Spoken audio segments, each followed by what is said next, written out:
Hey everyone, hope you're doing great. Welcome back to my channel. In today's video, we'll dive into what if Deku is dead. Smash that subscribe button, and be sure to peek at the description below. Let's begin. The world, for a moment, was silent. It was a lie, of course. The sound was still there, a cacophony of groaning steel, the distant sirens that wailed like mourning spirits, the crackle of 100 fires greedily consuming the wreckage of Kamino Ward. But for Toshinori Yagi, all of it was muffled, pushed away by a roaring vacuum in his ears. The only thing that felt real was the impossible weight in his arms, a weight that should have been nothing. A boy. A small, scrawny boy who weighed next to nothing but carried the hopes of the world. Just moments ago, the sky had been torn asunder by two gods clashing. All for one, a monstrous effigy of stolen power and scarred flesh, his arm a grotesque cannon of kinetic force. And All Might, the symbol of peace, a dwindling candle fighting a hurricane, his true form a secret bleeding through the cracks of his iconic facade. He had been losing. The last embers of One for All were sputtering, and his body, a roadmap of old injuries, was screaming its final surrender. He had seen the despair in the eyes of the civilians watching on the giant screen. He had felt the hope of a nation begin to fracture. Then, a voice raw and desperate, had cut through the din. All Might! A flash of green lightning. A blur of motion that was too fast, too reckless, too brilliant. Izuku Midoriya, his successor, his boy, had launched himself from the relative safety of the sidelines where he and his friends had been hiding. His face was a mask of tear-streaked determination, his eyes burning with a terrifying, sacrificial fire. Young Midoriya, no! Get back! All Might had roared, a command swallowed by the chaos. But the boy wasn't listening. His body was already breaking. Red lightning, the angry protest of his own strained sinews, arced around the pure green energy of One for All. He was crying, not from fear, but from a furious, heartbreaking resolve. He's distracted! Midoriya screamed, his voice already shredding itself. His life support is damaged! You have to hit him now! I'll make an opening! Before All Might could protest, before he could command the boy to stop, to live, Midoriya did the impossible. He drew upon a depth of power that should not have been possible, a reservoir that existed beyond the limits of flesh and bone. He drew upon the very soul of the quirk. One for all. 1,000,000%! The world didn't just hear the words, it felt them. The air itself ionized, turning thick and electric. The ground beneath them buckled. The green energy erupting from Midoriya was no longer a crackling aura. It was a miniature sun, a blinding, furious nova of pure power. It was the concentrated will of 9 generations of heroes, focused into a single, devastating point. Detroit. Smayas! The light was absolute. All Might had to shield his eyes. All for One, caught in a moment of arrogant repositioning, had no time to react. His face, a canvas of smug confidence, twisted into a mask of pure shock as the fist, impossibly small and yet carrying the weight of a dying star, slammed into his chest. The impact was not an explosion. It was a deletion. Sound, light, and matter were warped around the point of contact. The villain's monstrous, multi-quirk arm was atomized. The reinforced plating of his life support mask shattered like glass. A shockwave, clean and perfect, erupted outwards, leveling what little was left of the surrounding city block. All for One was thrown back like a ragdoll, a guttural scream of genuine agony ripped from his throat as he crashed through 3 separate buildings before his momentum was finally spent. He was down. Beaten. And then the light faded. The silence that followed was heavier than any sound. As the dust began to settle, All Might's eyes, wide with horror, found him. Izuku Midoriya hung in the air for a fraction of a second, a broken marionette whose strings had been cut. His arm, the one that had delivered the blow, was gone. Not mangled. Not bloody. It was simply gone, vaporized by the power he had unleashed.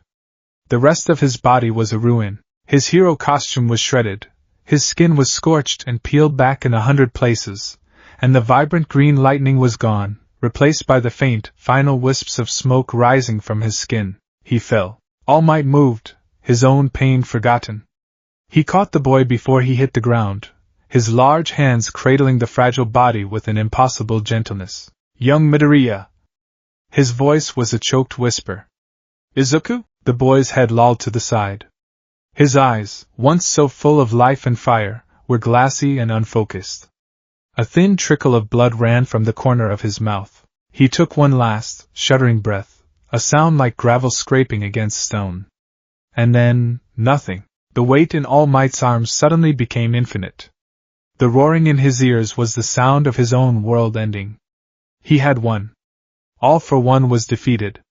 But the cost was a debt he could never repay. He slowly, shakily, rose to his feet, holding his fallen successor close to his chest, a grotesque parody of a father holding a sleeping child. A news helicopter's spotlight cut through the dust and smoke, pinning him in its stark, white glare. And the world saw. They saw their symbol of peace, victorious but broken. And in his arms, they saw the small, anonymous body of the child who had paid the price for their safety. The broadcast was silent for a full 10 seconds before the anchor's trembling voice returned, trying and failing to make sense of the victory that felt so much like a funeral. In a sterile, fluorescent-lit waiting room of Mizudafu General Hospital, a television screen told the story. The students of Class 1A were a scattered tableau of shock and anxiety. They had been rounded up by the police after the chaos, checked for injuries, and brought here to wait for news. Momo Yaoyorozu was creating bandages for a scraped and bruised Eijiro Kirishima. Denki Kaminari was pacing nervously, his brain still too fried from his own quirk usage to form coherent sentences. Tenya Ida stood ramrod straight, his hands clenched at his sides, his face a mask of rigid control. They had seen the green flash from their hiding spot. They had felt the earth-shattering impact. They knew Midoriya had done something. They were all clinging to the desperate hope that he was here, in another room, being treated by Recovery Girl. Battered, broken, but alive. He was always battered and broken. But he was always alive. The news footage cut from a wide shot of the devastation to a zoomed-in, grainy image from the helicopter. It showed All Might, his form wavering, steam pouring off him, holding a small figure. Details are still scarce, the newscaster said, her voice strained. But it appears that while the villain All for One has been apprehended, the victory came at a terrible cost. Pro heroes on the scene are confirming one fatality, a UA high school student who heroically intervened in the final moments of the battle. The room went cold. Ochako Uraraka was staring at the screen, her brown eyes wide. She recognized the tattered remains of the costume. The distinctive, wild green-black hair, now matted with blood and dust. The shape of the body, small and limp in All Might's colossal arms. No! She whispered, the sound barely a puff of air. The world began to tilt. The fluorescent lights seemed to dim, the frantic voices of the newscasters fading into a dull, distant buzz. No, that's not. Her mind was a maelstrom of denial. It was a trick of the light. A mistake. Deku was strong. He was clever. He always had a plan. He couldn't. But the image on the screen was undeniable. It was a truth so brutal and absolute that it bypassed her thoughts and stabbed directly into her heart. The strength left her legs. She felt a wave of nausea so profound it threatened to black her out. Tsuyu Ajui, ever perceptive, was by her side in an instant, her long arm wrapping around Uraraka's shoulders. But the gesture of comfort felt miles away. Deku! Uraraka's voice finally cracked, a heartbreaking fissure in the room's stunned silence. A single, hot tear escaped and traced a path down her cheek. Then another. And another. The dam of her shock broke, and a flood of pure, undiluted grief crashed over her. She crumpled, a choked sob tearing from her throat, a sound of such raw agony that it made everyone in the room flinch. Tenya Ida's rigid posture finally broke. His hands, clenched so tightly his knuckles were white, began to tremble violently. He stared at his own shaking fingers, a bitter wave of self-loathing washing over him. He saw the alien Hosu. He saw the glint of Stain's blade. He remembered Midoriya, his leg broken, screaming his location. He remembered Todoroki arriving, flames and ice holding back the darkness. Midoriya had saved him from his own foolish vengeance. He had saved him from himself. And where was he tonight? Hiding.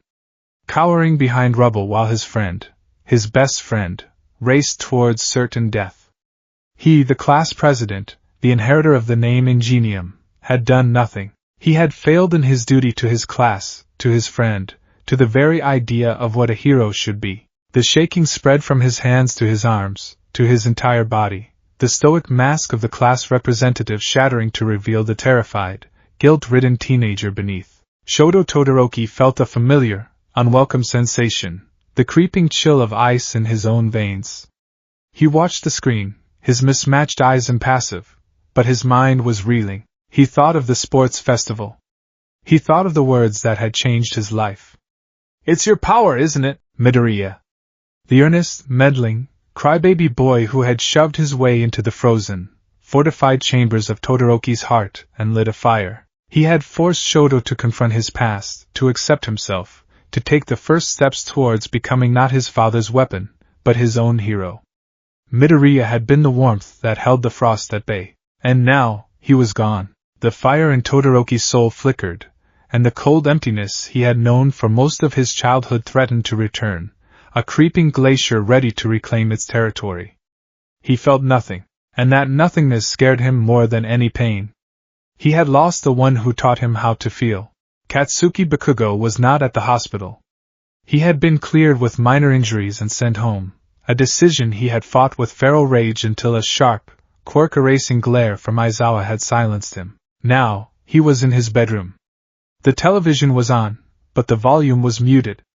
He didn't need to hear the words. The image was enough. The image of All Might, his idol, holding the limp body of the boy who had been the bane and pillar of his entire existence. His parents, Mitsuki and Masaru, had tried to talk to him. His mother, in a rare moment of gentle concern, had knocked on his door. He had responded with a guttural, "Get out!" and she had, for once, listened. He sat on the edge of his bed, staring at the screen, his body preternaturally still. His mind, however, was a battlefield. It flashed with a dizzying, nonlinear reel of memories. A small hand reaching up to him from a rushing creek. "Are you okay, Kaken?" A quirkless, useless Deku, standing between him and the sludge villain, his legs shaking but his eyes defiant. "You looked like you were asking for help." The aftermath of their first battle at UA. "My power is something I received from someone else. One day, I will make it my own, and I will surpass you." Their most recent fight, after the provisional licensing exam. The raw confession. The shared secret. The fragile, unspoken truce that had begun to form between them. He had always been there. A pebble in his shoe. A shadow at his heels. A constant, infuriating, undeniable presence. Bakugo's entire life, his entire motivation, was built around the concept of Deku. Deku, the weakling to be protected. Deku, the quirkless loser to be scorned. Deku, the rising rival to be utterly and completely crushed on his path to number one. He never considered a world where Deku wasn't there to be surpassed. A cold, heavy stone was settling in his gut. It was a feeling he couldn't name, an emotion too complex and monstrous for his vocabulary of anger and pride. It was regret. It was guilt. It was a profound, world-altering loss. He never got to apologize. Not really. He never got to have a true, final fight on the grandest stage, to prove, once and for all, who was better. He never got to say anything. The news anchor moved on, her face somber. The image of Midoriya was replaced by a graphic of the UA logo. Bakugo's crimson eyes narrowed. He slowly rose from his bed, walked to the center of his room, and held out his right hand, palm up. The air around it began to shimmer with heat. He remembered his words from their last fight. "Because of your strength, I was made to look like the one who ended All Might." The guilt of Kamino, his kidnapping, was a poison he had been living with for months. And now this. Deku had died saving him. Saving everyone? Because he had been too weak. His breath hitched. His carefully constructed walls of rage and arrogance began to crumble, exposing the terrified, grieving child within. Crack! A single, perfectly controlled explosion erupted from his palm. It wasn't a wild blast of fury. It was a contained, compressed detonation, sharp and precise, like a rifle shot. It slammed into the floor, leaving a spiderweb of cracks in the wood. It was the sound of something inside him breaking. He squeezed his eyes shut. His shoulders trembled. His knuckles were white, his teeth clenched so hard his jaw ached. He opened his mouth, but no scream came out, only a strangled, guttural sound, a choked-off sob of pure, undiluted agony that was swallowed by the four walls of his room. He had lost his rival. He had lost his oldest connection to his own past. He had lost the person who, in a twisted and unspoken way, knew him better than anyone, and he would never, ever get him back. In a private room, far from the waiting students, Toshinori Yagi sat hunched on the edge of a hospital bed. He was in his true form, a skeletal wraith of a man, his hollowed eyes staring at a spot on the sterile tile floor.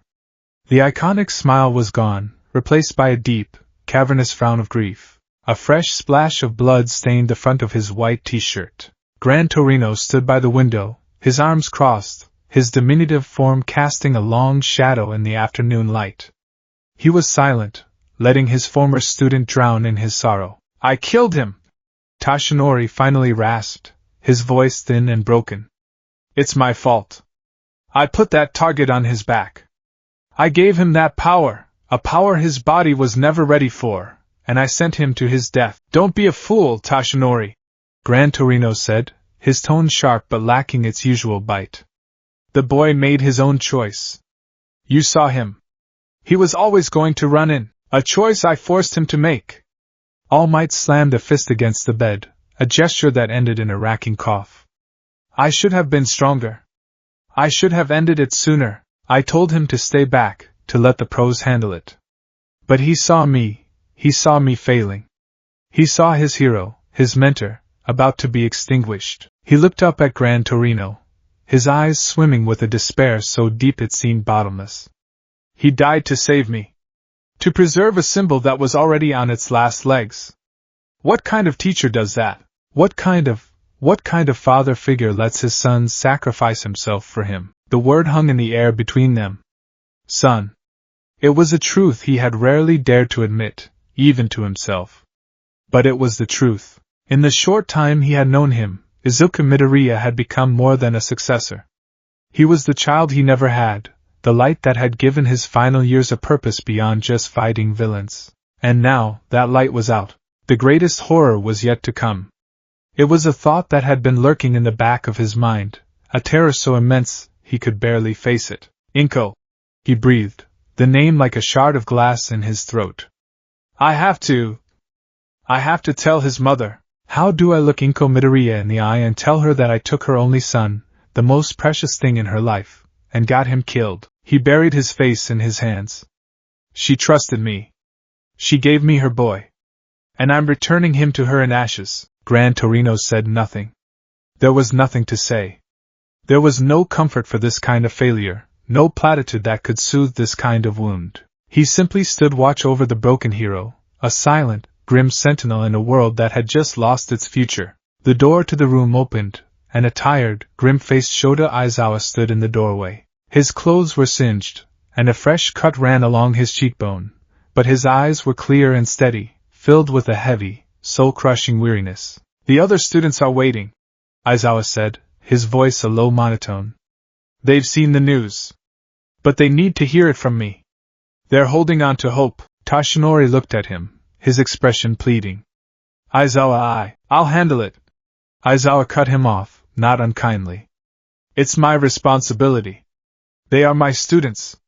He paused, his gaze softening for just a fraction of a second. "You just rest, All Might. You've done enough." The words were meant to be a release, but they felt like a condemnation. "You've done enough." Aizawa turned and walked down the hall, his footsteps echoing a slow, funereal rhythm.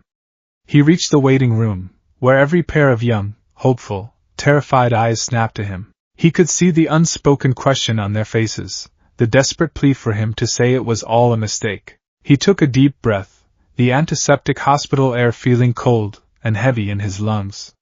He looked at each of them, at Uraraka's tear-stained face, at Ida's trembling form, at Todoroki's icy stillness. He saw his kids, his responsibility, and his heart ached with a pain he would never show. "Listen up," he began, his voice leaving no room for argument or hope. The room fell utterly silent. The reports are accurate.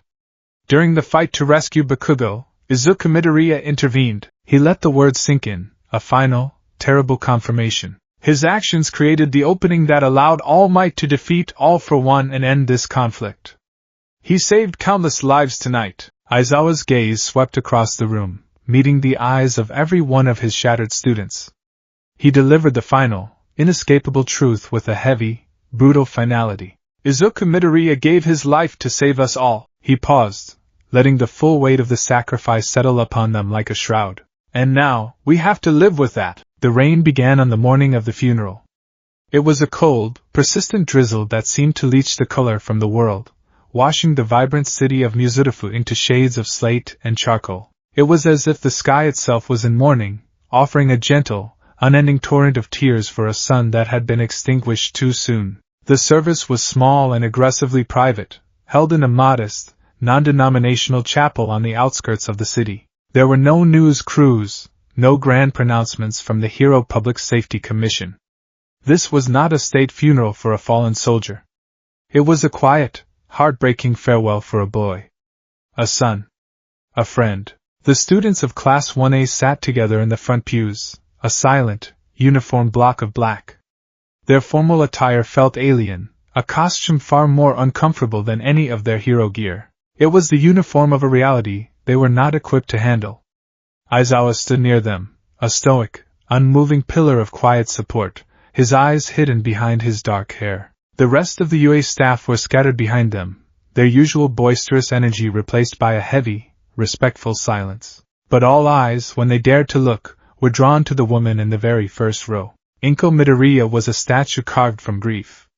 She sat perfectly still, her hands clasped in her lap, her gaze fixed on the simple, closed casket at the front of the chapel. It was a small casket, impossibly small. Her face, usually so round and expressive, was pale and drawn, a mask of such profound, quiet devastation that it was physically painful to witness.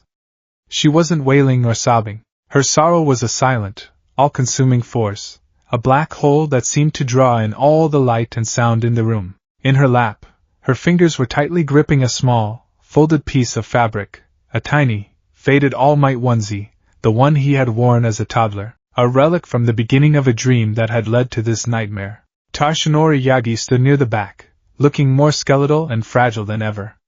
He wore a simple black suit that hung loosely on his emaciated frame. He had tried, once, before the service began, to approach her.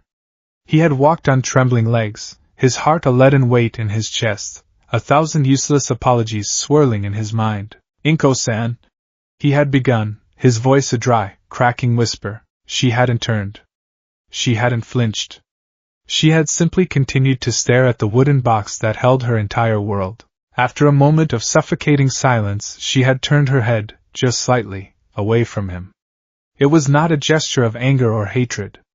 It was one of pure, unbearable pain, an acknowledgement that his presence, the presence of the man she had entrusted with her son, was a torment she could not endure. The unspoken accusation in that simple movement was more damning than any scream. "You were supposed to protect him." Toshinori had retreated, the chasm between them now infinite and uncrossable. He felt Gran Torino's hand on his shoulder, a small, grounding pressure, but it did nothing to stop the feeling of his own soul crumbling into dust. Further back still, leaning against the cold stone of the rear wall, was Katsuki Bakugo. He was a creature of pure, coiled tension, his hands shoved deep into his pockets to keep them from sparking. He had refused to sit with his classmates, with his parents, with anyone. He needed the wall at his back, the solid, unyielding surface, the only thing keeping him upright. From his vantage point, he could see everyone. He could see Rarika's shoulders shaking with silent sobs, Ida's rigid posture that was a lie of control, Todoroki's chillingly blank expression, and he could see Inko. He couldn't bring himself to look at her for more than a second at a time. Every time his gaze fell upon her, a fresh wave of acid churned in his gut. He had known her his whole life, Auntie Inko, who always had snacks for him, who always praised his powerful quirk, who always smiled so kindly even when he was being a little monster to her son. The memory of her smile was now a knife twisting in his conscience. He had helped put that look of utter desolation on her face. His mind, an unwilling traitor, dragged him back. Back to a sun-drenched afternoon that felt a lifetime away. A shallow creek, a mossy log bridge, and the triumphant feeling of his own sure-footedness. He had turned back just in time to see Deku, small, clumsy, quirkless Deku, slip and tumble into the water with a surprised yelp. He remembered laughing. He remembered looking down at the pathetic, dripping boy and feeling that familiar surge of superiority. Then Deku had looked up, his big green eyes filled not with tears of pain, but with concern. He had pushed himself up, water streaming from his hair, and held out a small, trembling hand. "Are you okay, Kakin?" That was a big fall. No, that wasn't right. He was the one who fell. Not Kakin. He was fine. But Deku had reached for him. Bakugo's memory fractured, the images reassembling themselves through the dark lens of his guilt. He saw it now for what it was. He hadn't been laughing with superiority. He had been terrified. He had been a child, just granted a powerful, explosive quirk he barely understood, and the world had started telling him he was amazing, strong, destined for greatness. And there was Deku, this fragile, quirkless boy, who insisted on following him, on trying to stand beside him. Bakugo hadn't seen him as weak. He had seen him as a terrifying, inexplicable variable. A boy with the heart of a hero but none of the power, a walking, talking tragedy waiting to happen. His cruelty, his taunts, the constant refrain of "useless Deku," it hadn't been about malice. It had been a desperate, childish attempt to push him away. To make him give up. To keep him safe. If I make him hate heroes, if I make him hate me, he'll stop trying to be one. He won't get himself killed. The thought was a physical blow. He squeezed his eyes shut, the irony so bitter it felt like poison. His every effort had failed. In the end, Deku had died a hero anyway, and all Bakugo had managed to do was ensure he died without ever hearing an apology, without ever knowing the complex, twisted truth of their relationship. He had spent a decade trying to burn a bridge, only to realize now that it was the only bridge that had ever truly mattered, and he could never, ever rebuild it. The days following the funeral blurred into a strange, dislocated haze. The world outside kept moving, ignorant of the gaping hole that had been torn in the lives of a few. But the ripples of Izuku Midoriya's death were spreading, and society was beginning to react in fractured, contradictory ways. He became a martyr overnight. In the back alleys and on the sides of underpasses, street artists began to paint murals. They didn't depict the crying, overwhelmed boy from the sports festival. They painted an icon, a figure of pure, emerald light, his fist outstretched, his face set in a look of divine determination. The Kamino hero. Deku, the final ember. Flowers, candles, and handwritten notes began to appear at the base of these impromptu shrines. He became a symbol of selfless sacrifice, a testament to the heroic spirit that could bloom in even the youngest of hearts. But for every shrine, there was a dissenting voice. His death became a weapon. On a primetime news debate, a well-known hero critic, a woman with sharp eyes and an even sharper tongue, gestured emphatically at the screen. "We celebrate this tragedy as a victory?" A 15-year-old boy, a student in the care of the nation's top hero school, felt he had no choice but to literally obliterate himself to save the so-called number one hero. This is not a success story. This is a catastrophic failure of the system. Her opponent, a retired pro-hero, sputtered about courage and the unpredictable nature of battle, but her words had already found purchase. "The hero killer, Stain, was a man," she continued, her voice dripping with cold logic. "But was he entirely wrong? He spoke of a society choked by false heroes. What is more false than a system that sends its own children to die in a war they are not old enough to understand? Izuku Midoriya is not a symbol of heroism. He is a victim. A child sacrifice laid on the altar of hero society." Her words echoed in the dark corners of the internet, amplified by those who had always been critical of the hero system. Stain's ideology, once the domain of a fringe few, began to find new, more mainstream sympathizers. Deku's death became their proof. "See?" they said. "The system doesn't protect you. It devours its children." In a dusty, dilapidated bar in a forgotten part of the city, Tamura Shigaraki watched the debate on a flickering television, his fingers scratching restlessly at his neck. Cheated, he rasped, his voice a dry, irritated hiss. Dalby, lounging on a threadbare couch, blew a stream of smoke towards the ceiling. He's dead, Shigaraki. That's a win. One less goody two-shoes to worry about. It's not a win! Shigaraki slammed his hand down on the bar, and the wood 5 inches from his palm disintegrated into dust. He was supposed to be mine. That little hero wannabe. He was All Might's successor, the next big boss. I was supposed to be the one to break him, to crush him, to show the whole world how fragile their hope really was. He stood up, pacing like a caged animal. His red eyes were feverish with a thwarted, obsessive rage. They've turned him into a saint. A martyr. Dying for All Might just made the symbol of peace legend even stronger. It's all wrong. He stopped and stared at the screen, where a picture of Deku's smiling, freckled face from his UA file was displayed. Sensei is gone. All Might is retired. And the little hero is a ghost. He muttered to himself. The stage is empty.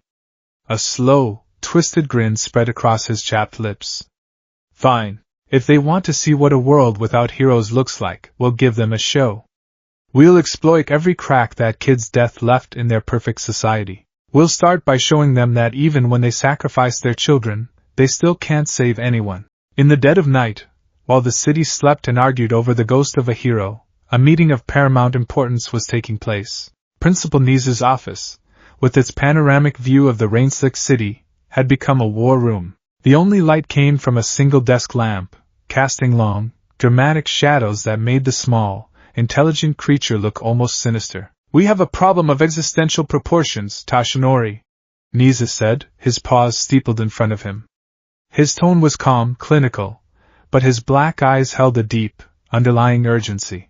Tashinori Yagi sat opposite him, looking like a man who hadn't slept in days. The commission is in chaos. The government is demanding answers. Public trust in heroes is at its lowest point since the dawn of quirks. He recited, his voice hollow. All true, but all secondary. Nizu countered, leaning forward. I am speaking of a more fundamental crisis. A crisis of succession. Where is it, Tashinori? Tashinori looked down at his own large, bony hands.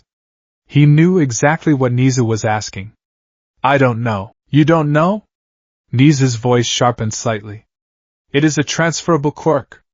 A sacred torch, as you've described it, passed from one generation to the next.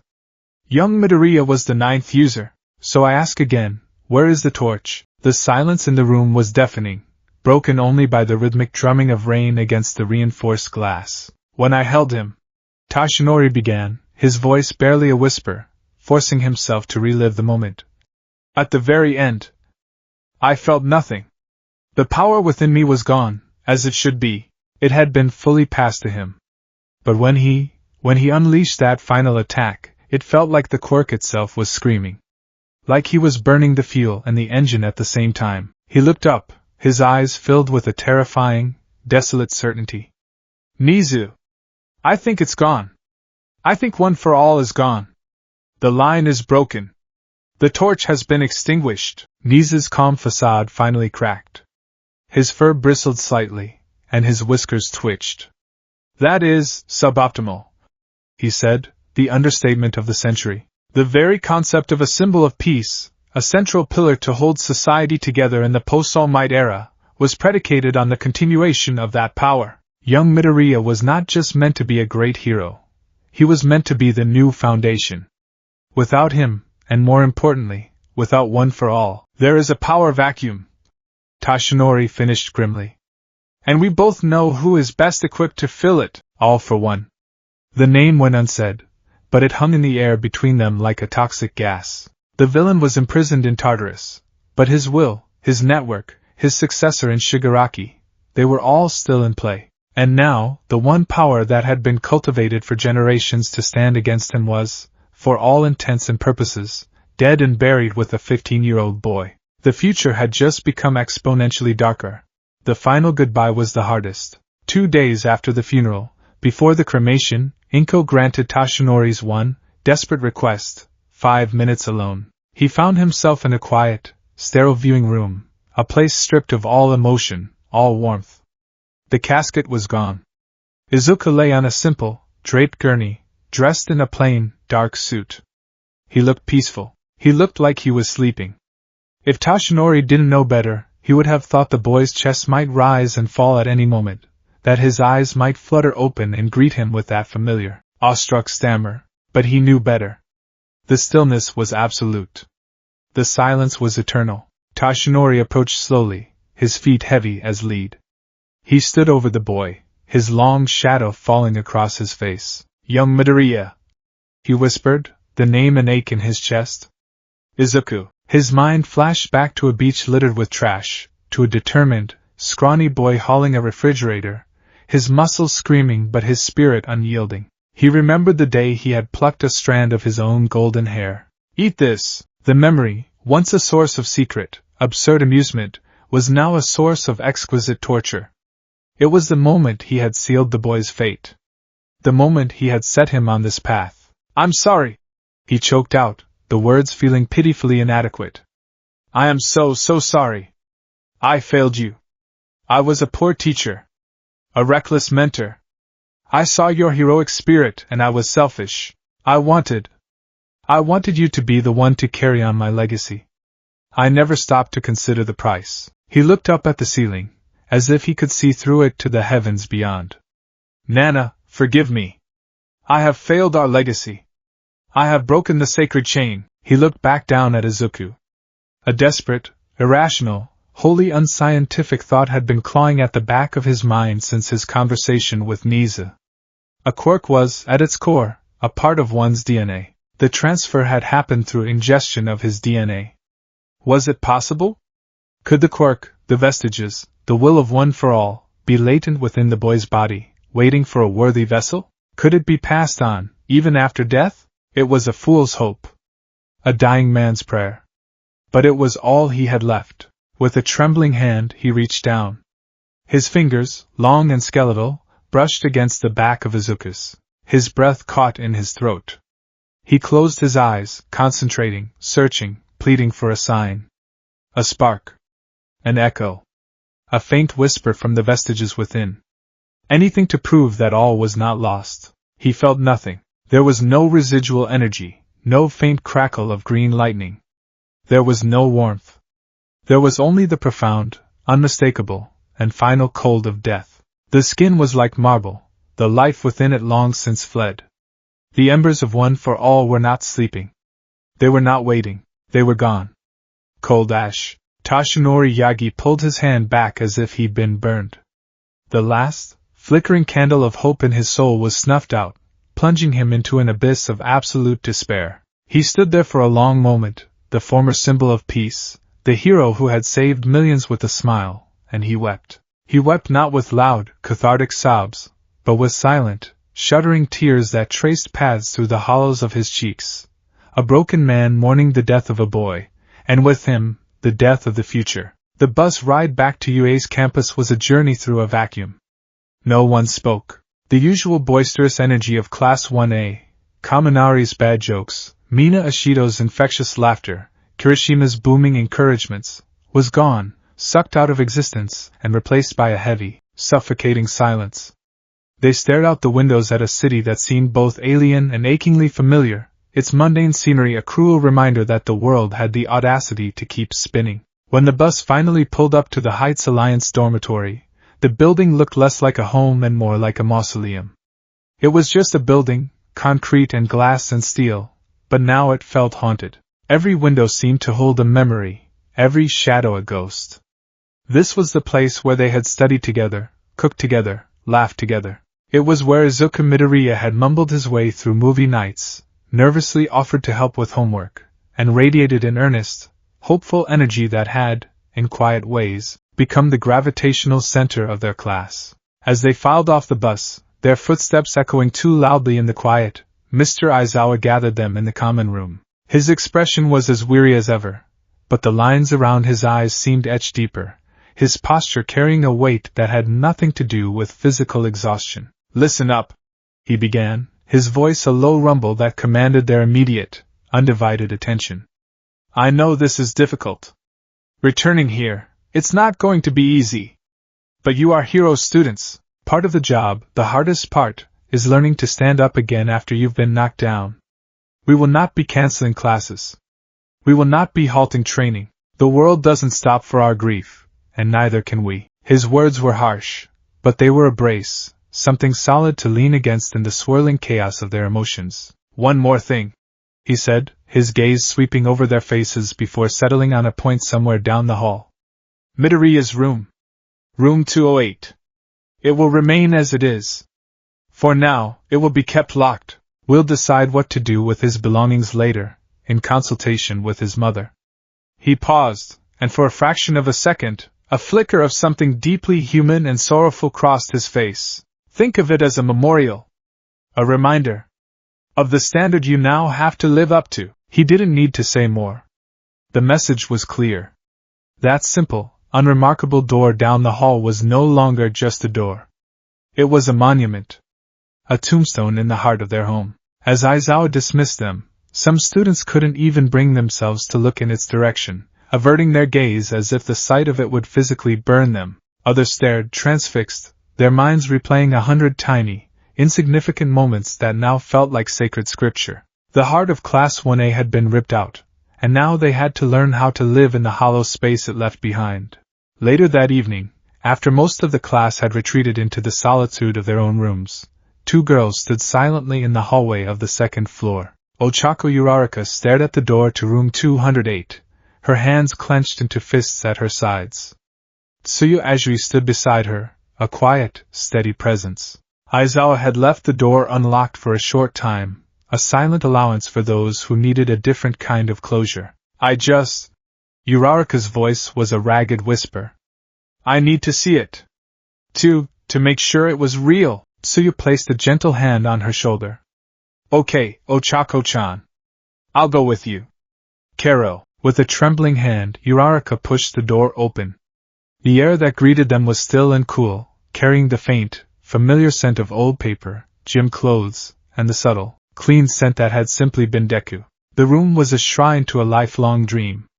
The walls were a near-solid collage of All Might posters, a testament to a level of admiration that bordered on religious worship. A collection of meticulously cared-for All Might figurines stood in formation on his desk, their plastic smiles seeming to mock the somber atmosphere. Barbells and grip trainers lay neatly in a corner, evidence of a relentless pursuit of strength. Everything was neat, ordered, and intensely personal. It was a room frozen in time, the bedroom of a boy who had fully expected to come home. Uraraka walked in, her movements slow and hesitant, as if she were entering a sacred space. She ran her fingers over the back of his desk chair, over the smooth cover of a textbook. It was all so normal, so mundane. It felt impossible that the owner of this room was gone forever.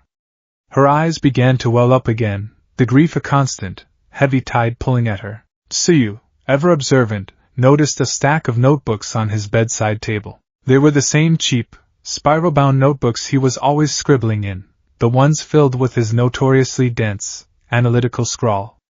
She picked up the top one. The cover was labeled in his neat, slightly shaky handwriting, Hero Analysis for the Future, Volume 14. He was always writing in these, Tsuyu said softly, her voice thick with memory.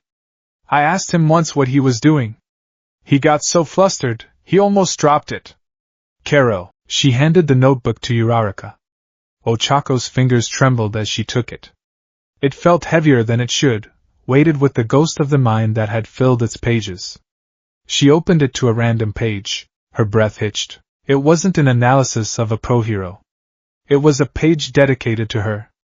A detailed, almost frighteningly perceptive breakdown of her own quirk, zero gravity. There were sketches of her in action, diagrams of potential support items, and paragraphs of dense text. She began to read a section, her eyes scanning the familiar handwriting. Uraraka's quirk is often underestimated as merely for flotation.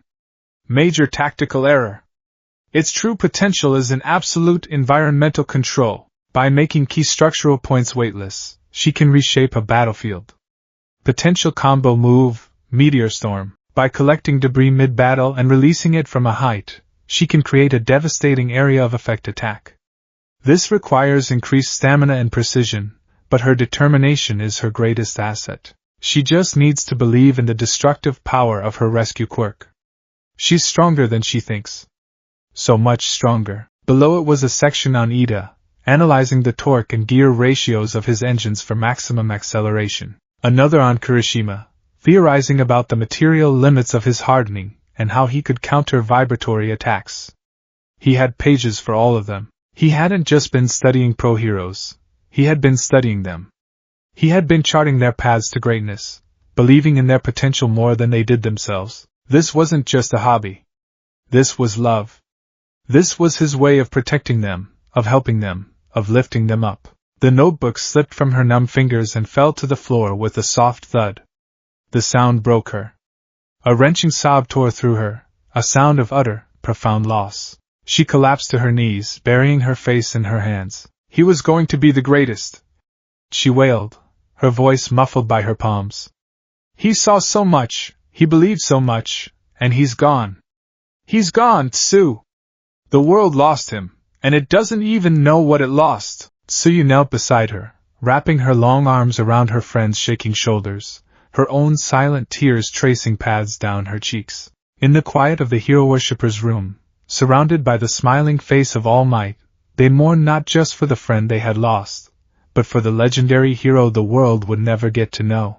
While grief found its voice in tears in Midoriya's room, it found its expression in fire and ice elsewhere on campus. In one of Yue's auxiliary training gyms, Shoto Todoroki stood alone in the center of a scorched and frost-covered floor. He was not training. He was exorcising. Whoosh! A torrent of incandescent flame erupted from his left side, so hot and fierce it caused the air to shimmer. It slammed into the reinforced wall, superheating the metal until it glowed a dull cherry red.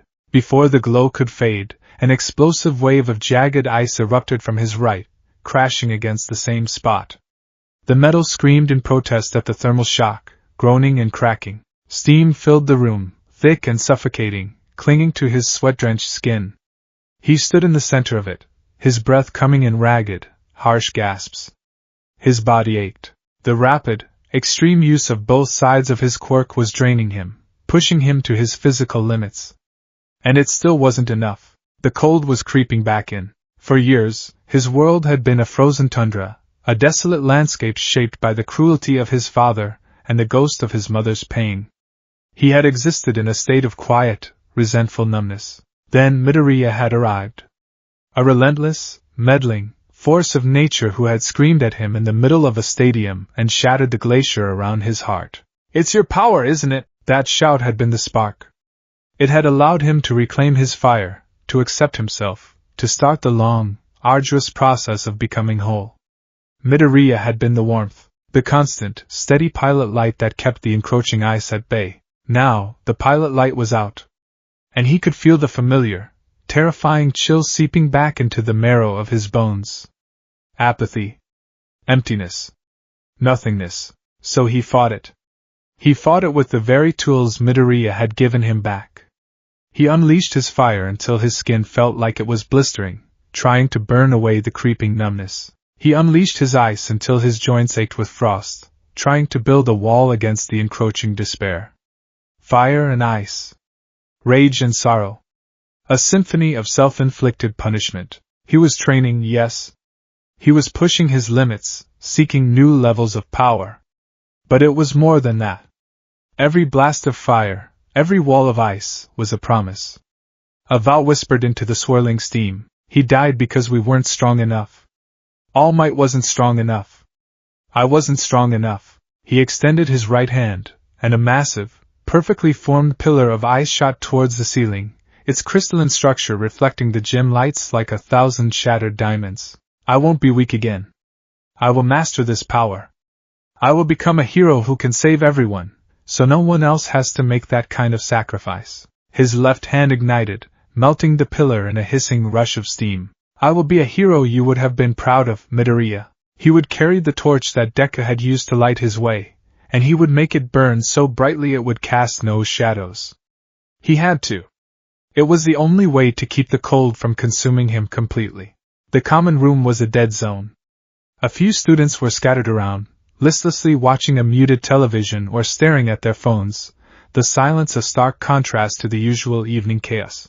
Kirishima sat on one of the couches, watching Katsuki Bakugo, who was sitting alone at a table, aggressively stabbing at a bowl of brutally spicy mapo tofu. Bakugo had been a ghost since they returned. He didn't shout. He didn't threaten. He just existed, radiating an aura of such volatile, compressed rage that no one dared approach him. But Kirishima wasn't everyone else. He saw the anger, but he also saw the deep, jagged lines of pain beneath it. He saw the slight tremor in Bakugo's hands when he thought no one was looking. He saw the dark circles under his eyes that spoke of sleepless nights. To Kirishima, leaving a friend to suffer alone was the most unmanly thing imaginable. He took a deep breath, stood up, and walked over to the table. "Hey, Bakugo!" he started, his voice soft. Bakugo's head snapped up, his crimson eyes narrowed into dangerous slits. "What do you want, shitty hair?" "Just checking on you, man," Kirishima said, pulling up a chair and sitting down, ignoring the clear piss-off signals. "You haven't really said anything. This whole thing, it's hitting everyone hard. It's not manly to bottle it all up, you know?" Bakugo slammed his chopsticks down on the table, the sharp clack making several students flinch. "What do you know about it?" he snarled, his voice a low, gravelly threat. "You think you get it? You think you have any idea? I know he was your friend, man. Since you were kids, he wasn't my friend!" Bakugo exploded, his voice rising to a raw shout. He shot to his feet, knocking his chair over with a crash. His hands were flat on the table, his knuckles white. Small, uncontrolled pops of nitroglycerin crackled from his palms. "He was a pebble in my shoe.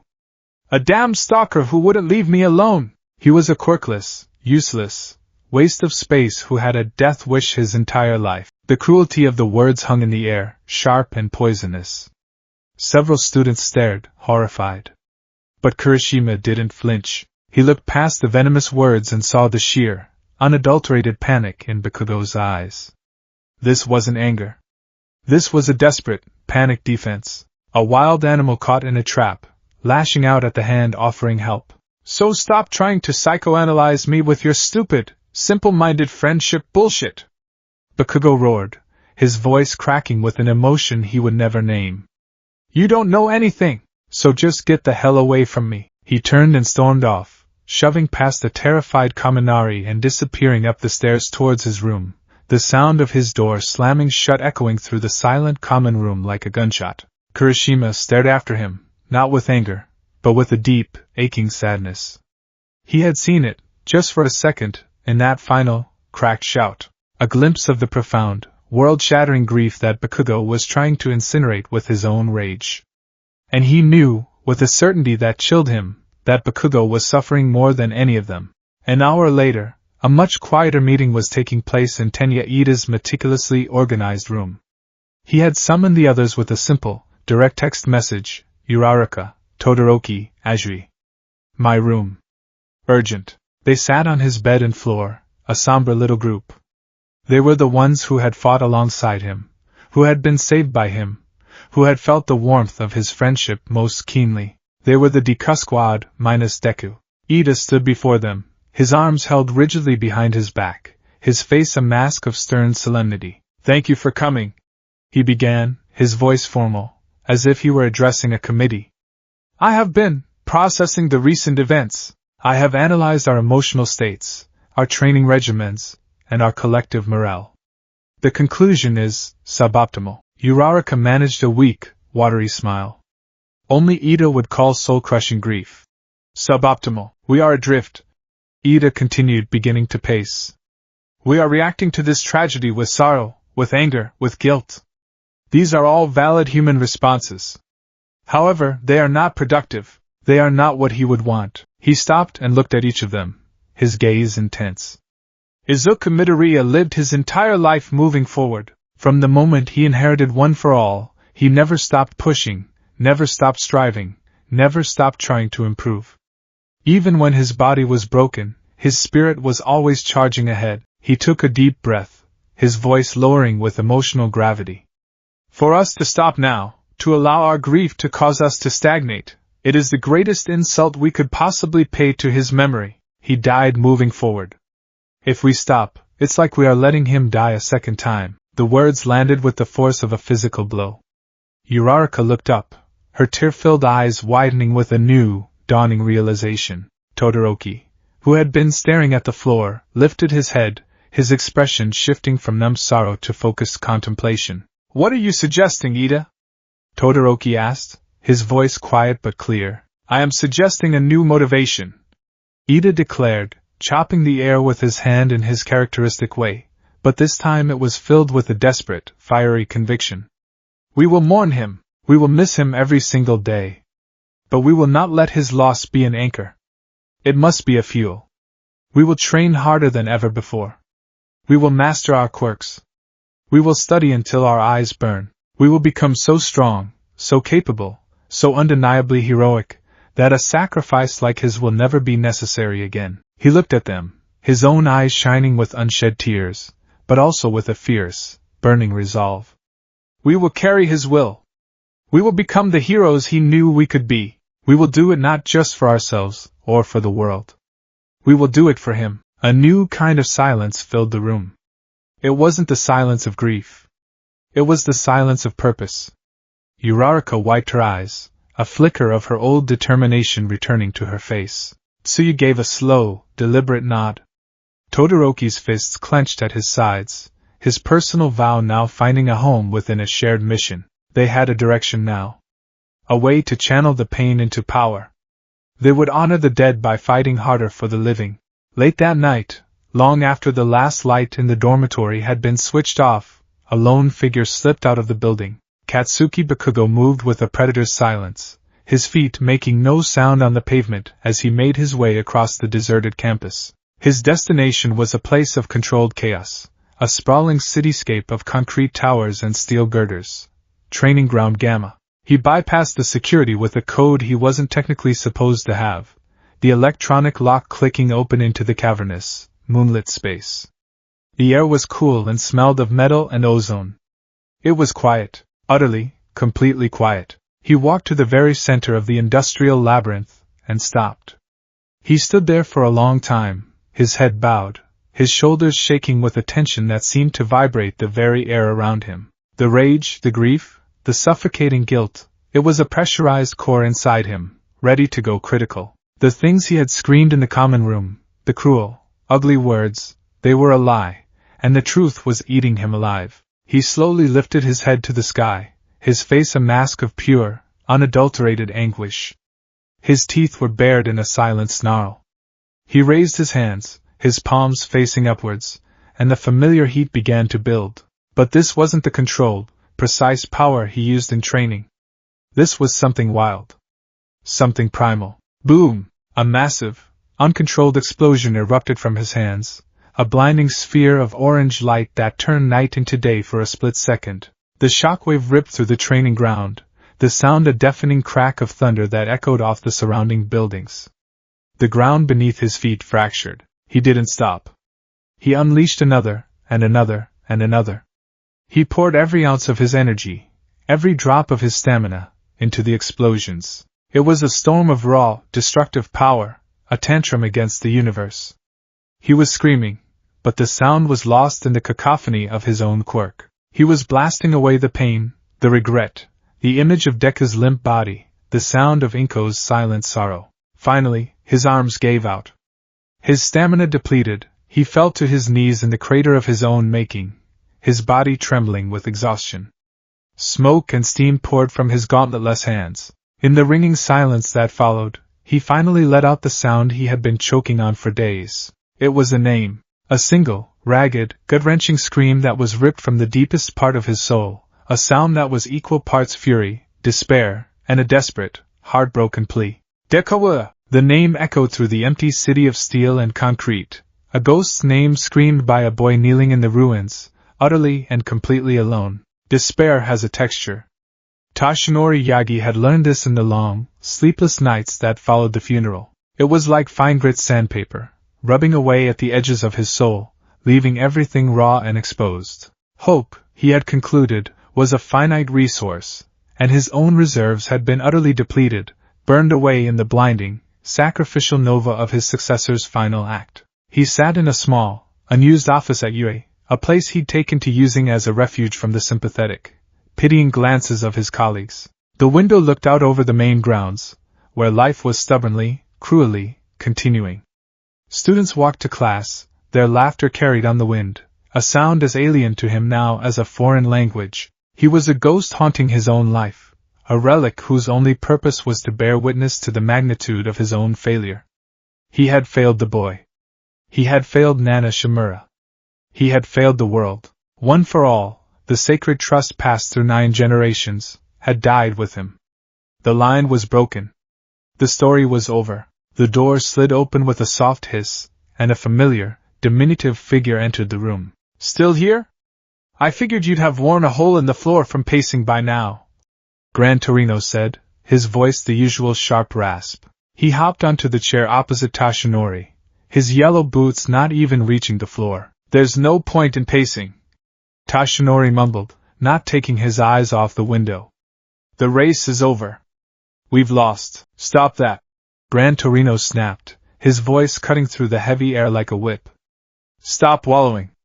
It's pathetic, and it's a waste of what little time you have left. We don't have the luxury for this kind of self-pity, Toshinori. Not now. What else is there?" Toshinori's voice was hollow.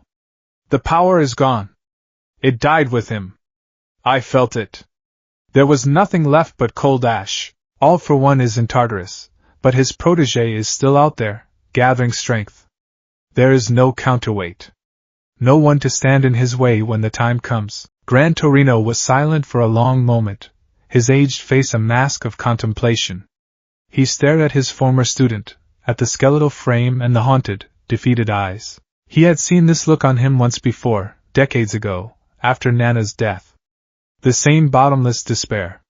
And he had pulled him out of it then.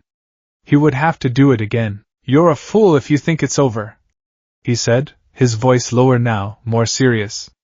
"You're thinking like the power is some magical flame. It's not.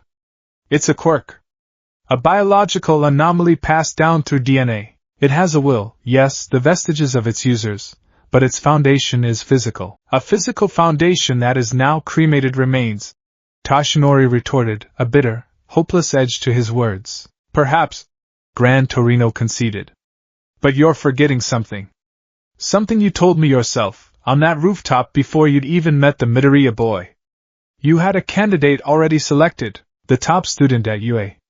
A boy you and Night Eye had scouted for over a year." He leaned forward, his gaze sharp and piercing. Before the boy, there was another. Toshinori's head finally turned from the window. His eyes, clouded with grief, slowly refocused as the memory surfaced. Mirio Togata, the brilliant, powerful, endlessly optimistic boy who had been Night Eye's choice. His own intended heir before the fateful, chance encounter with a quirkless boy and a sludge villain. "Togata." He breathed the name. "But he's quirkless now. And it wouldn't matter anyway. The power is gone, is it?"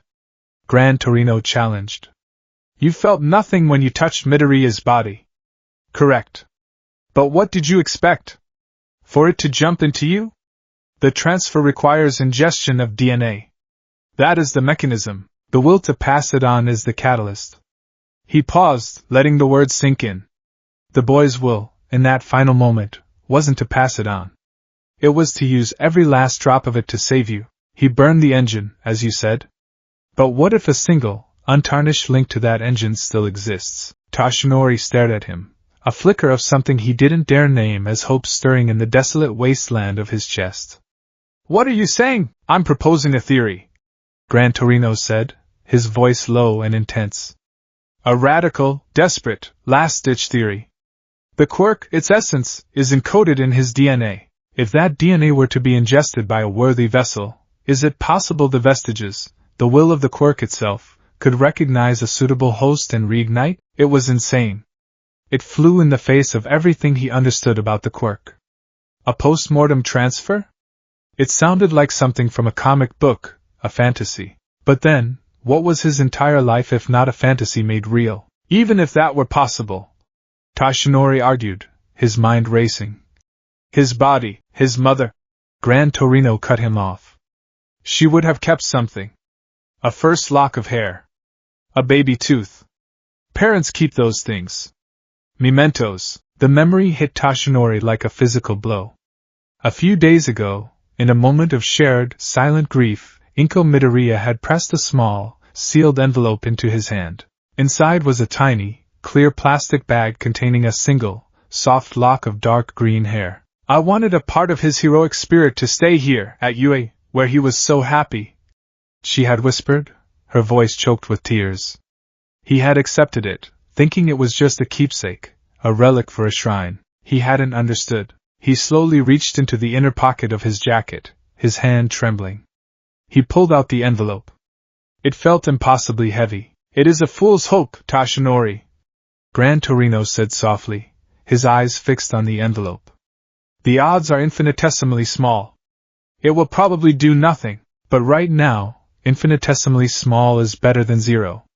It is the only chance we have left. Toshinori looked from the envelope in his hand to his old master's determined face. The sandpaper of despair was still there, but through it, for the first time in weeks, he felt a single, fragile sliver of light. A chance. Not for himself, but for the world that Izuku had died to save. Mirio Togata was relearning how to exist in a world of solid objects. After months of living as a phantom, of the world passing through him, the sudden, unyielding reality of a wall or a chair was still a minor shock. His body, once a perfect tool honed for phasing, was now just a body.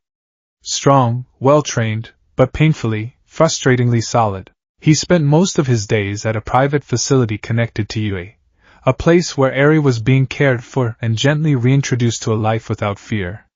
He had become her anchor, her protector, her big brother. Her hesitant smiles were the sun in his clouded sky, the proof that his sacrifice, the loss of his quirk, had been worth it. He was in her room, helping her practice writing her name, when a nurse quietly informed him that All Might was here to see him. The request was so unexpected that Mirio was momentarily stunned.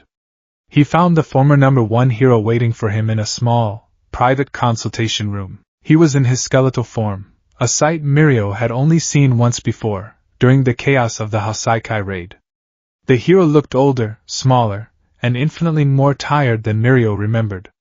He looked broken. All Might, sir, Mirio said, bowing deeply. It's an honor. Is everything all right? Please, Togata Shonin.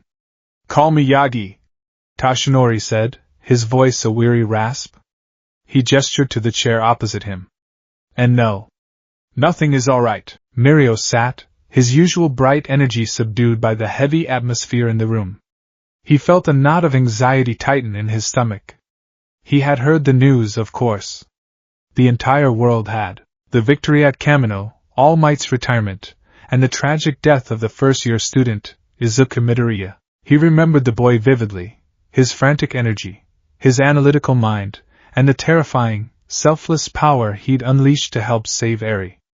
The news of his death had hit Mirio harder than he'd expected. It felt like a terrible injustice. This is going to be difficult to hear, Toshinori began, his voice heavy with the weight of his confession. And I am entrusting you with a secret that has been protected for over a century, a secret that cost young Midoriya his life. For the next 20 minutes, Toshinori told him everything.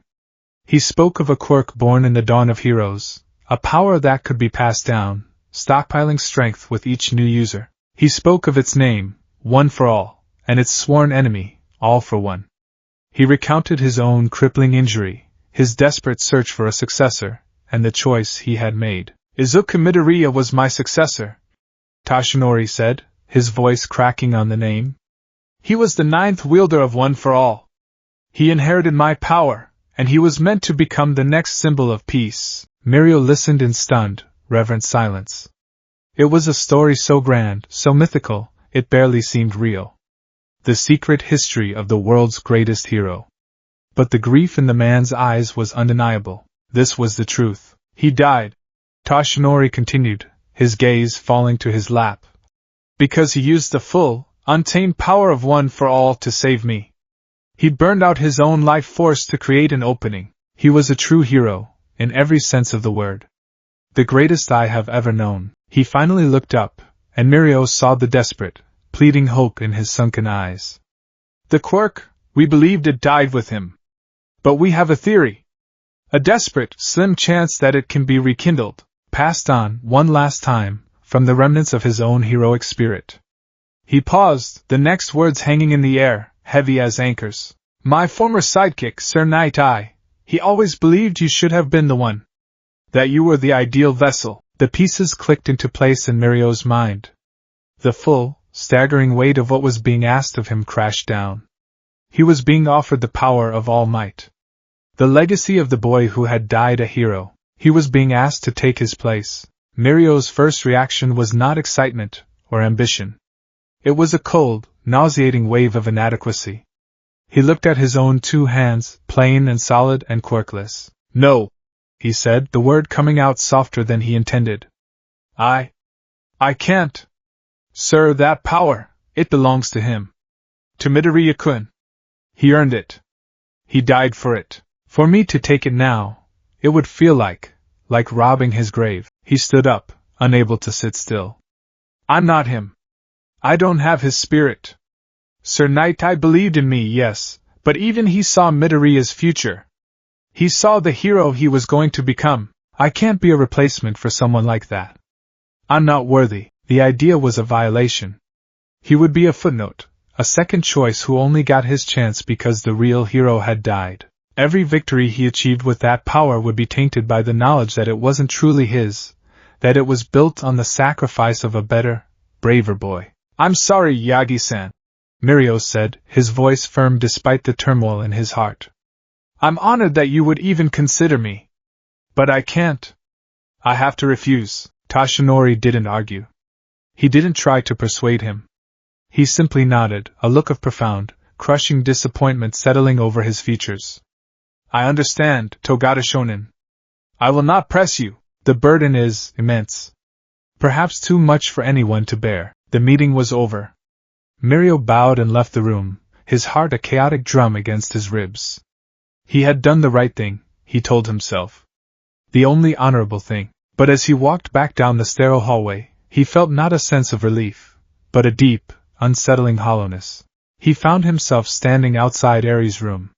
He hesitated, then pushed the door open. She was sitting on her bed, looking at a picture book, but her little horn, once a source of so much terror, was now small and smooth, and her crimson eyes were wide and curious, not fearful. When she saw him, a small, hesitant smile graced her lips. Mirio! She said, her voice still quiet and breathy. He forced a wide, bright grin onto his own face, the expression feeling brittle and thin. Hey, Eri-chan! What you reading? He sat on the bed beside her, and they looked at the book together, its simple story of a lost cat finding its way home a welcome distraction. After a few pages, she looked up at him, her expression serious. Mirio, she began. Where is the boy with the sparkly green power? The one who is crying. The innocent question was a punch to the gut. Mirio's smile faltered. He had been dreading this. He had hoped she would forget, but how could she forget the boy who had literally broken himself to pieces to save her? He took a deep breath, searching for the right words. He's gone, Eri-chan. He was a very, very brave hero. And after his big fight, he went away to rest. He's like a star in the sky now. You can't always see him, but he's watching over you. Eri's lower lip trembled. She looked down at her small hands. Oh, she said softly. He was sad. But he was smiling. His smile was warm. It made me feel, not scared. She looked back up at Mirio, her large, innocent eyes searching his face. The question she asked next was not one of malice or demand, but of pure, childish hope. It was a question that bypassed all his arguments about honor and worthiness, and struck directly at the core of his being, at the very reason he had ever wanted to become a hero in the first place. Mirio, she asked, her voice a tiny whisper. Can you smile like Deku did? The world seemed to stop. Can you smile like Deku did? In that moment, it wasn't about replacing anyone. It wasn't about legacies or prophecies or living up to a dead boy's potential. It was about the small, traumatized girl sitting in front of him. It was about her fear, and the memory of a smile that had been a shield against it. Deku's heroism hadn't just been in his power. It had been in his ability to inspire hope, to make others feel safe, even when he himself was terrified and broken. To refuse the power now, it would be an act of selfishness. It would be prioritizing his own feelings of inadequacy over the needs of someone he had sworn to protect. It would be letting Deku's legacy, his true legacy of saving people with a smile, die completely. He could never be Izuku Midoriya. But maybe, just maybe, he could carry on his work. He could take that power, that burden, that sacrifice, and use it to make sure Eri, and people like her, never had to be scared again. He could smile for her. For both of them. His resolve solidified, forged in the crucible of a child's simple request. He looked at Eri, and this time, his smile was real. It was wide, and bright, and filled with a new, unshakable purpose. "Yeah, Eri-chan," he said, his voice thick with emotion. "I can. I'll do my best." He stood up and walked out of the room, his destination clear. He found Tashinori just as he was about to leave, his shoulders slumped in defeat. "Yagi-san," Mirio said, his voice ringing with a confidence that had been absent before. Tashinori turned, his eyes widening in surprise. "I'll do it," Mirio said, his expression resolute. "I'll accept.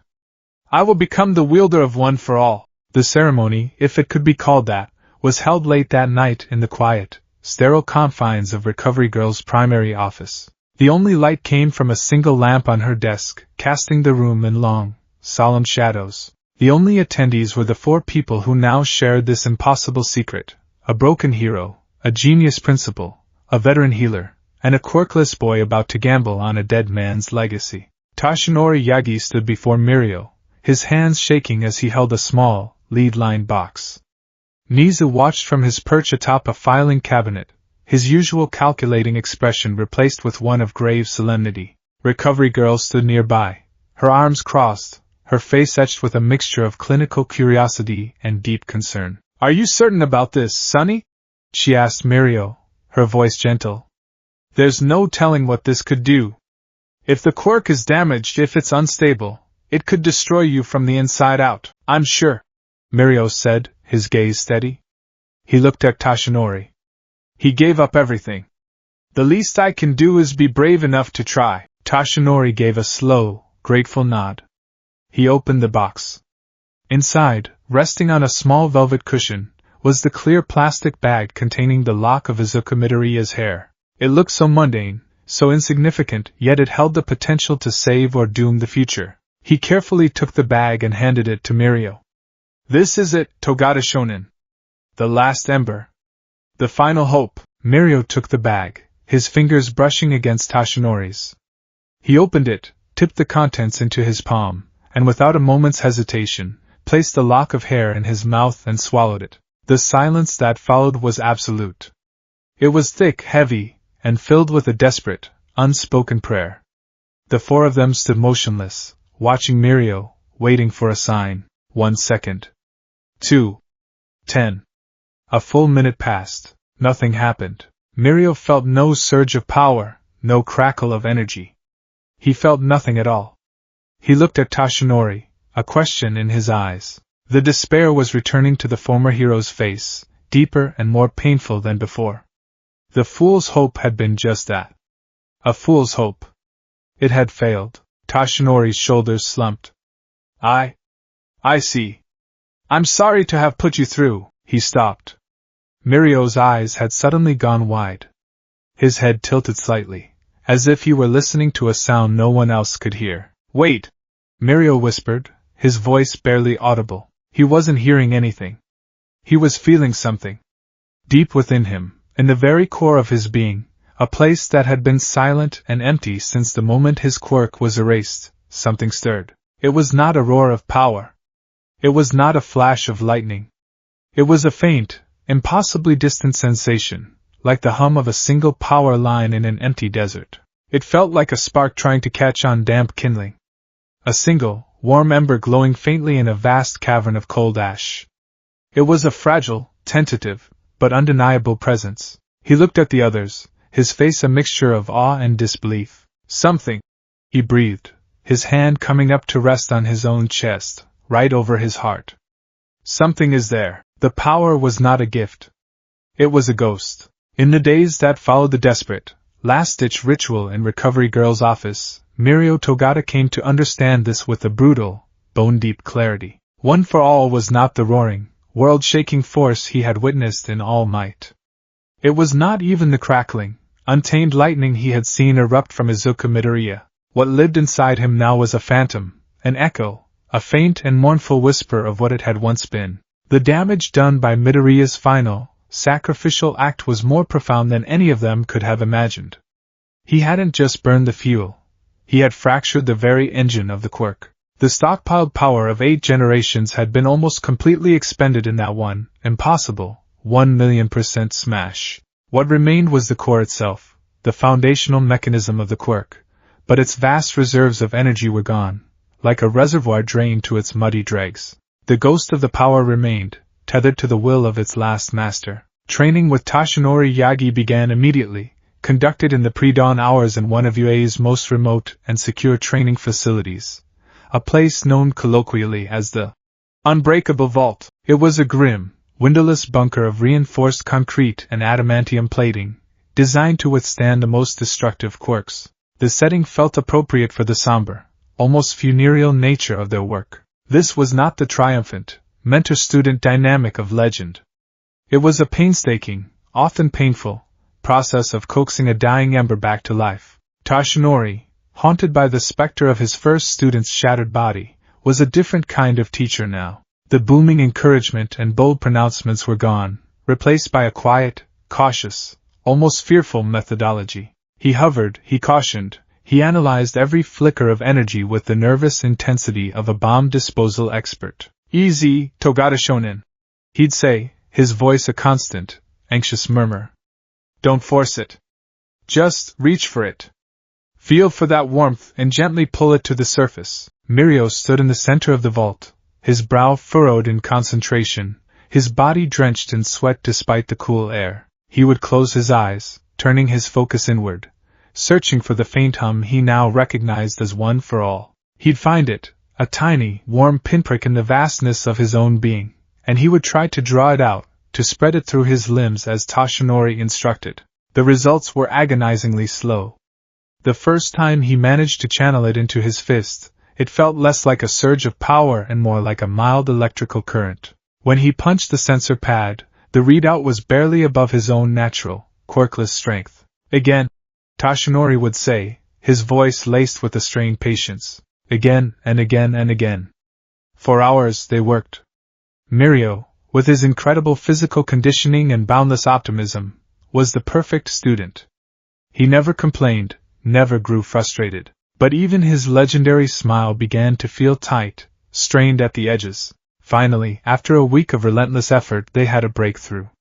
Mirio, focusing all his will, managed to pull a tangible amount of the power into his right arm. It was a fraction of what he'd seen Midoriya use, but it was real. Faint, sea-green veins of light traced their way up his arm, and a soft, humming crackle filled the air. "That's it," Toshinori urged, his own excitement warring with his caution. "Hold it! Feel the power, let it settle!" Mirio grinned, a flash of his old, confident self. "I feel it! It's incredible! Power!" He shouted his signature catchphrase, channeling his enthusiasm into a punch aimed at a thick, adamantium pillar. The moment his fist made contact, two things happened at once. The pillar dented with a deafening boom, a testament to the fact that, yes, this was truly One for All. But the second thing was a sickening, wet crunch. A wave of excruciating, white-hot pain shot up Mirio's arm. He cried out, stumbling back, clutching the limb to his chest. His arm, from the knuckles to the elbow, was a mangled ruin.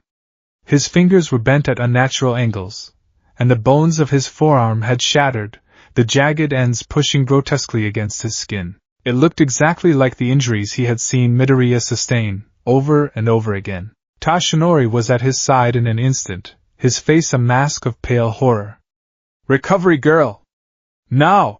he yelled into the comms unit. As Recovery Girl's medical drone buzzed into the room, Mirio knelt on the floor, panting through the blinding pain, staring at his broken arm.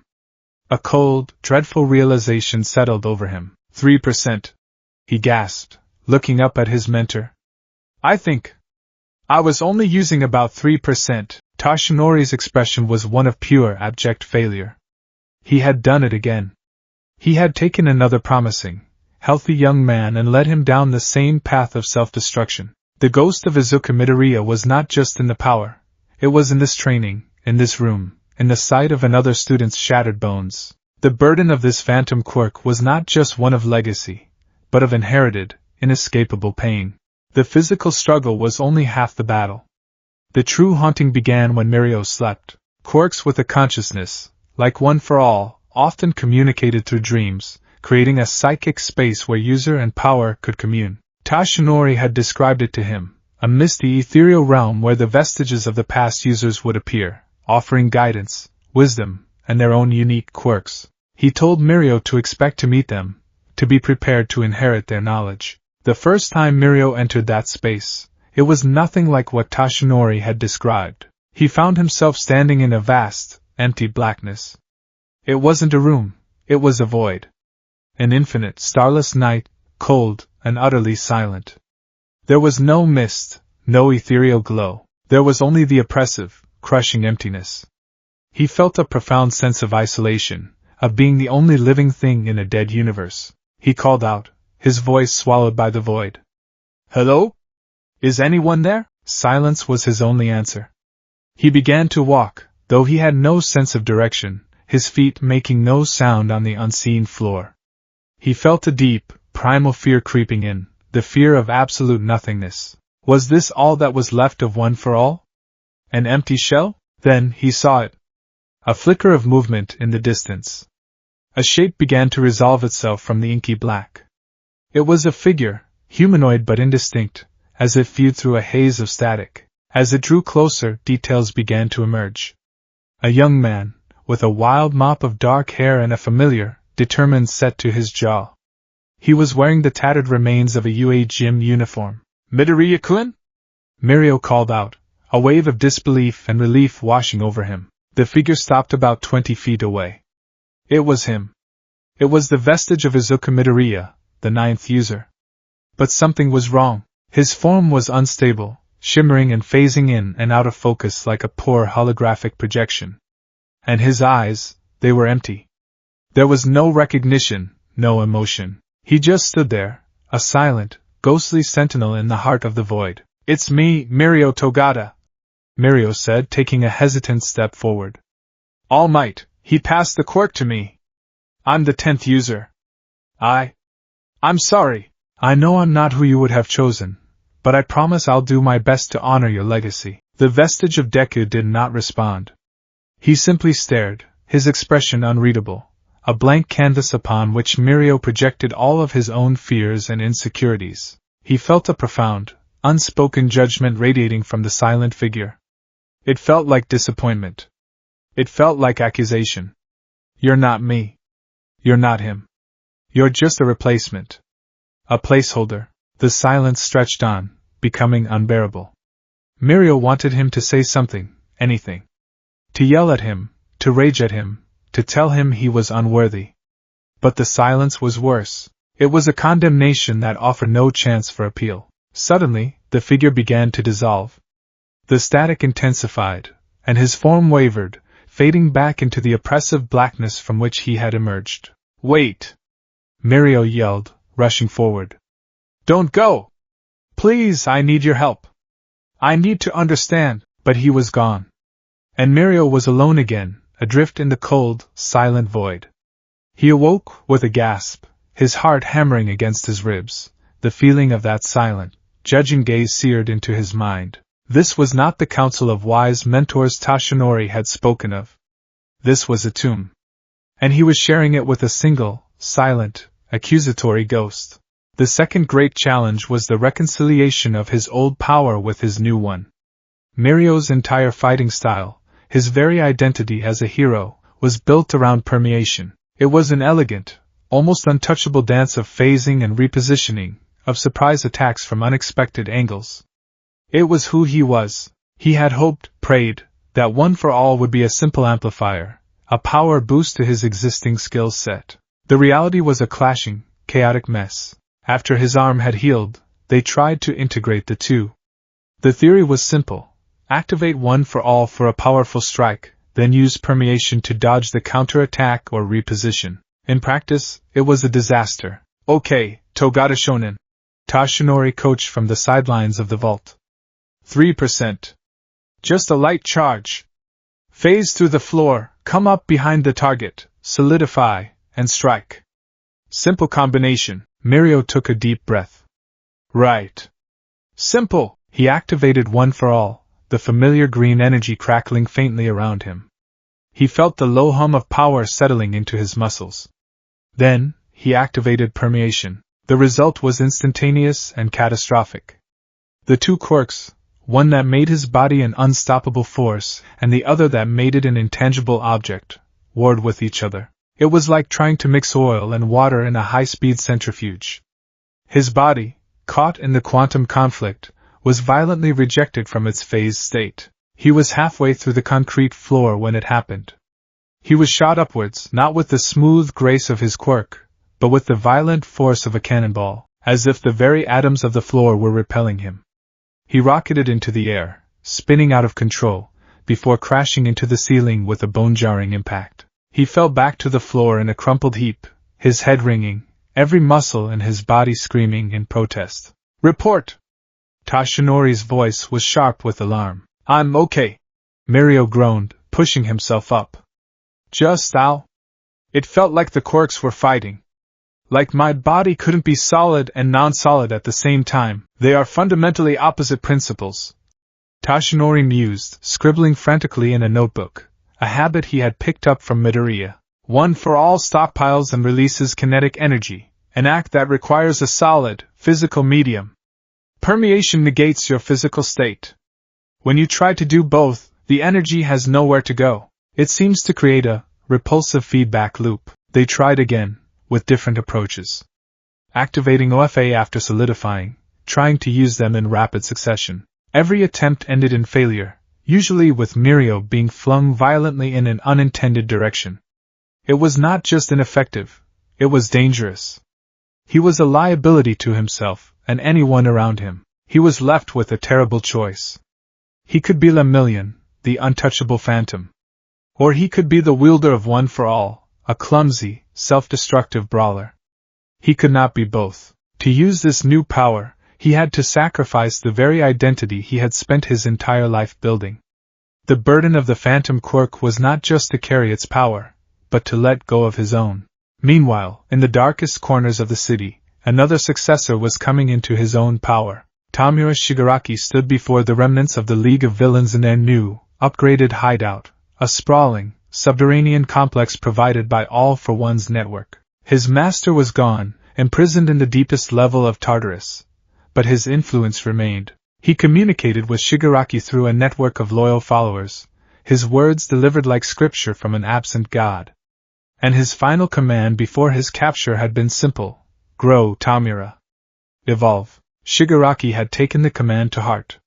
He was no longer the petulant manchild scratching at his neck.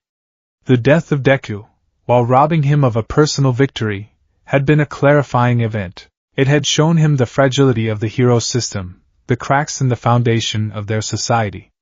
It was a wound, and he was determined to pour salt in it. He addressed his followers, his voice no longer a high-pitched whine, but a low, confident rasp that carried a chilling authority. The world is in mourning, he said, a twisted, mocking smile playing on his lips. They weep for a child who threw his life away for a washed-up symbol. They build shrines to him. They light candles. They are weak. Sentimental. And that is the weakness we will exploit. Dalby lounged against the wall, a bored expression on his scarred face. So what's the plan, boss? Hit another mall? Cause a little case? No, Shigaraki said, turning his burning red eyes on him. Chaos is a tool, not a goal. Sensei taught me that. We need to send a message. Not just to the heroes, but to the people. A message that their sacrifices are meaningless. That their child martyr died for nothing. He gestured to a large screen behind him, which flickered to life, showing the live satellite feed of a bustling downtown plaza. In the center of the plaza was a large, bronze statue of All Might in his prime, a popular tourist destination. The heroes are stretched thin, Shigaraki explained. Public trust is at an all-time low. They're reacting, not planning. They're trying to plug the leaks in a sinking ship, so we will not attack a military target. We will attack a symbol. A place of hope. A place filled with civilians. Tove giggled, her cheeks flushed with excitement. Lots of people? Lots of blood, lots of cameras. Shigaraki corrected her, his smile widening. We are going to give them a new icon. Not a dead hero student. We are going to show them a Heian Noma. We will show them true, unstoppable power. We will make them understand that there is no one left to save them. Not All Might. And certainly not the ghost of a dead little boy. He had received a gift from his master's chief scientist, Dr. Garaki. A new breed of Nomu, intelligent, powerful, and utterly loyal. It was his new pawn, his queen on the chessboard. The world thinks the story is over because All Might and All for One have left the stage. Shigaraki rasped, his hand coming up to gently touch the disembodied hand that covered his face. We will teach them that this is just the end of the prologue. The real story, my story, is just beginning. He felt a familiar, itching sensation on his neck, but for the first time, he did not scratch. He let the feeling wash over him, a surge of destructive purpose. He had been cheated of his rival, but he had been given something far greater in return, a world ripe for decay. A world without a smile. And he was ready to make it crumble.